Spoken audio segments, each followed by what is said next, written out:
Hi, and welcome to Hear the Rare Voices of the DIPG community. My name is Rachna Prasad. I'm very excited for you to be joining me for episode number 3. Today we have Dr. Nalin Gupta, who is the chief of the Division of Pediatric Neurosurgery at UCSF Benioff Children's Hospital. His clinical and research interest is in the field of neuro-oncology. He has participated in the development and implementation of a number of clinical trials for DIPG. These include a national study evaluating the safety of biopsy for brainstem tumors, precision medicine approaches for DIPG, convention-enhanced delivery techniques for tumors. He is very involved with the Pediatric Neuro-Oncology Consortium, or PNOC, whose goal it is to implement innovative trials for the treatment of difficult-to-treat brain tumors in children. Here is my interview with Dr. Gupta. Thank you for joining me first. I'm really excited. And I just wanted to kind of start by asking you what made you decide to become a neurosurgeon in the first place?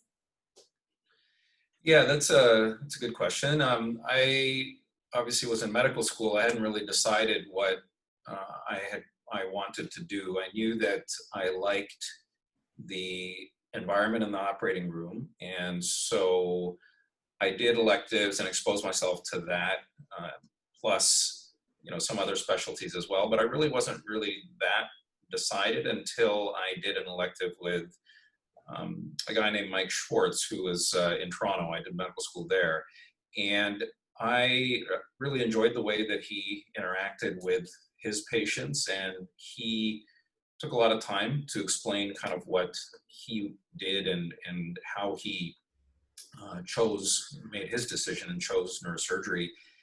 And all of those things, the reasons why he liked what he was doing, the time he spent with his patients, and how he interacted with his patients made a pretty strong impact on me. And I think that's what led me to meet and talk to other surgeons in the field.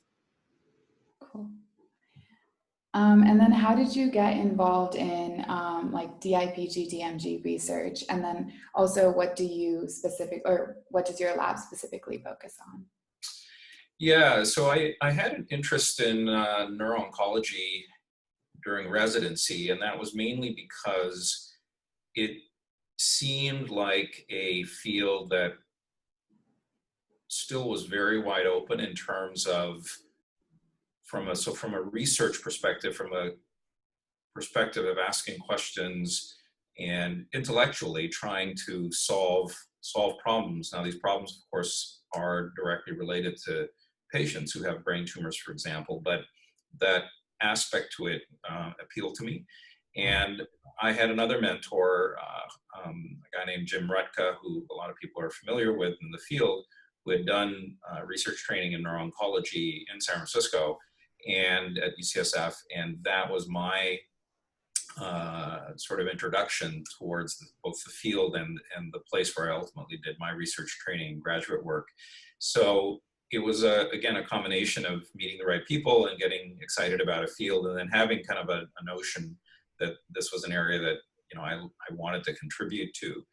And when I eventually joined the faculty at UCSF, that was a number of years later, I started a small lab, and that lab continues, which is focused on some basic, basic biology of gliomas. So gliomas, being the most common type of brain tumor. And what I've been interested in a long time is how tumor cells interact with the normal environment and the normal environment of the brain, and in particular, how brain injury by a variety of causes, whether it be radiation or other factors, modifies tumor growth. And I collaborate with a scientist here at UCSF named Susanna Rossi, who's a really wonderful scientist who has an interest in normal brain injury. And we use animal models to study both tumor growth and the response of treatment like radiation in that environment. So that's what my lab focuses on.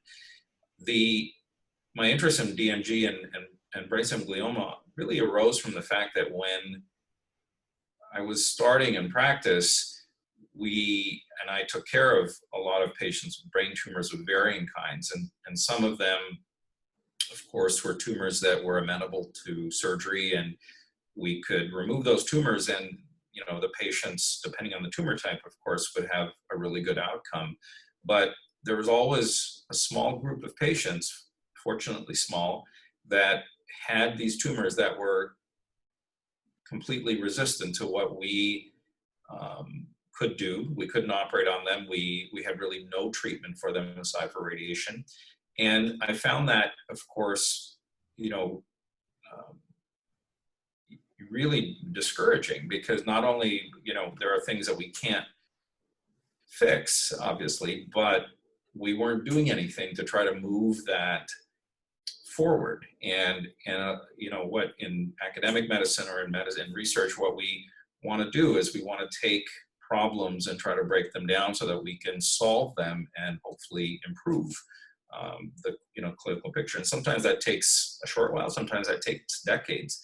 But I think what was frustrating with DMG and DIPG is that we weren't even making really initial or small steps to try to solve that problem. So when it was around that, this was probably about 15 years ago, when we were chatting with a number of people in my colleagues at UCSF, but also colleagues at other institutions, and we were looking at, how do we move things forward in this area? And one of the things that came up, and I think was very clear to us, is that we understood very little about the biology of this tumor. And people in the field now, if I told them that 15 years ago we knew virtually nothing about these tumors, I think people would find that really astonishing, but it's true. About 15 years ago we knew where these tumors were, we knew what the outcomes were, but the biology was unknown.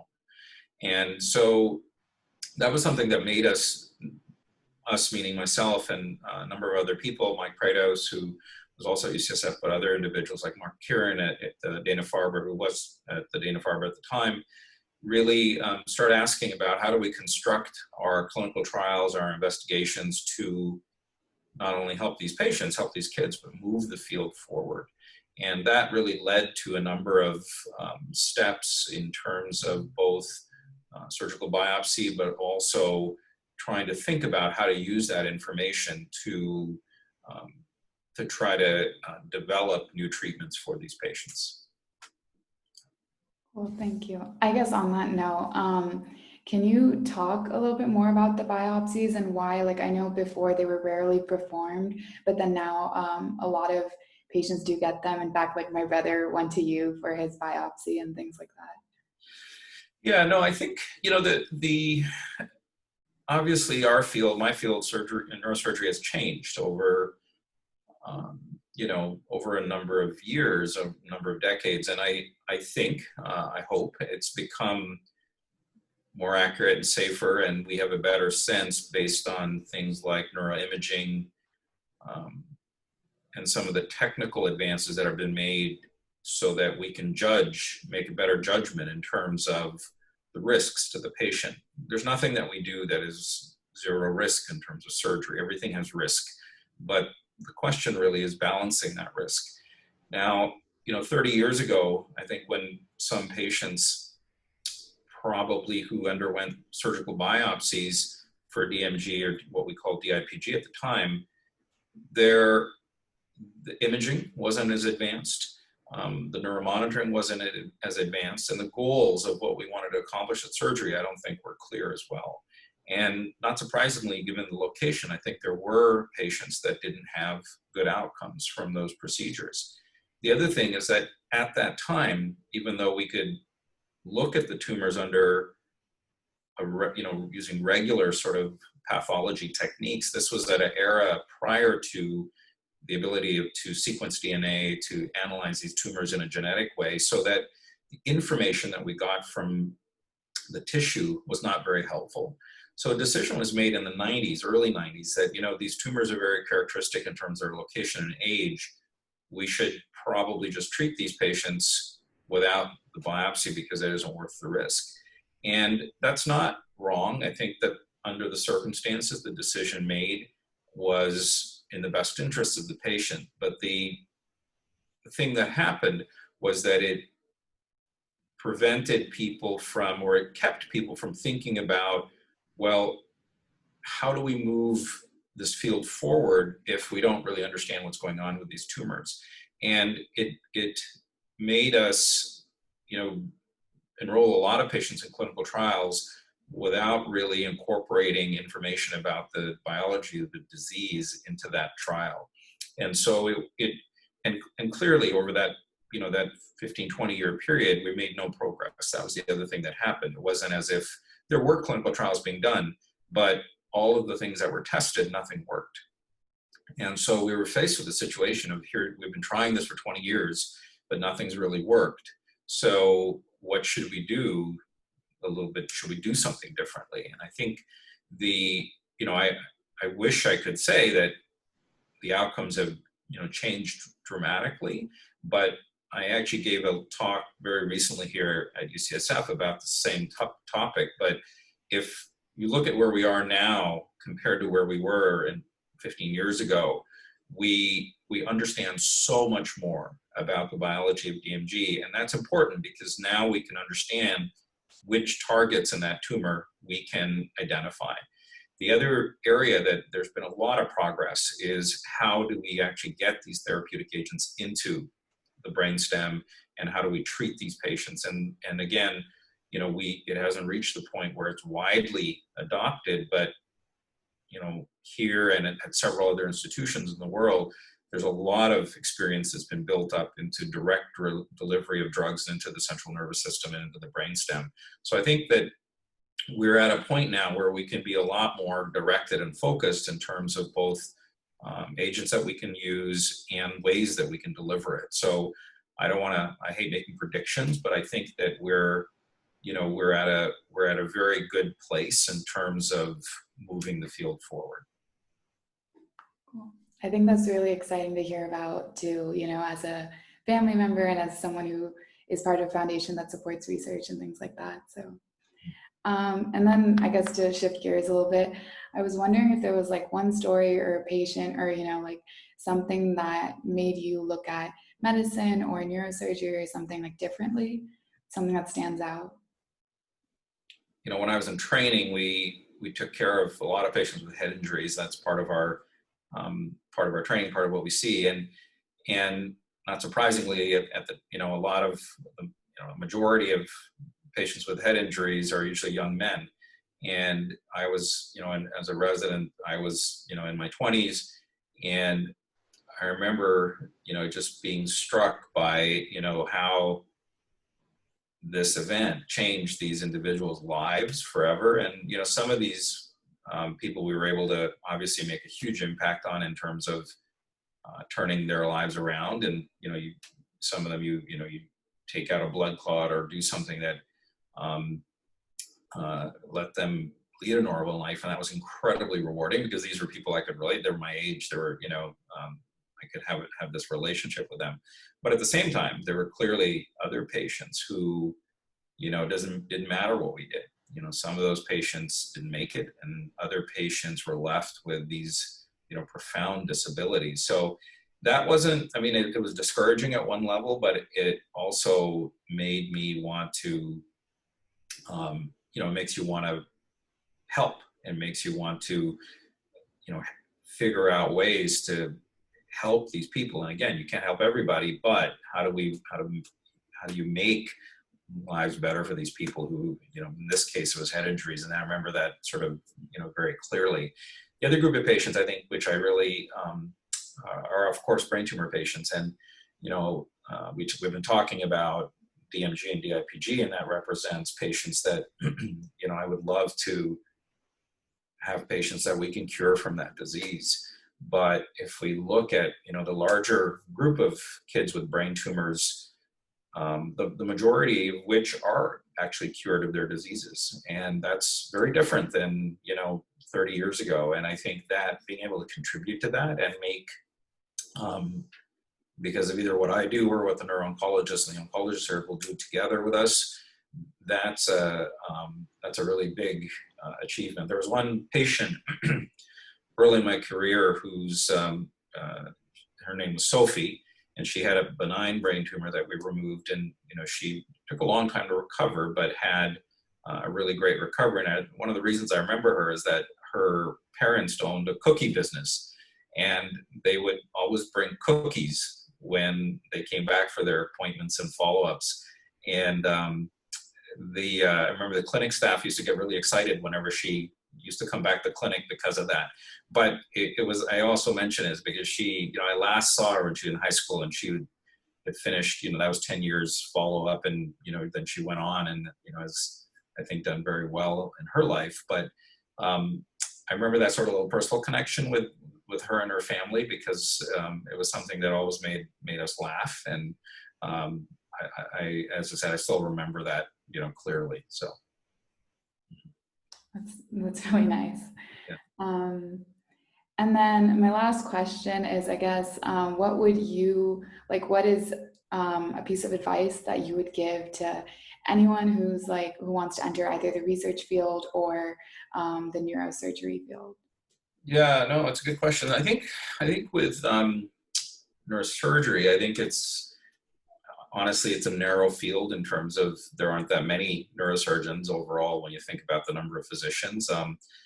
It's a demanding field in terms of a variety of things, both physically and also just the kinds of patients that we deal with. And so you have to, as I've kind of spoken about a little bit, is you have to really feel comfortable with that connection you have with the patients and their families.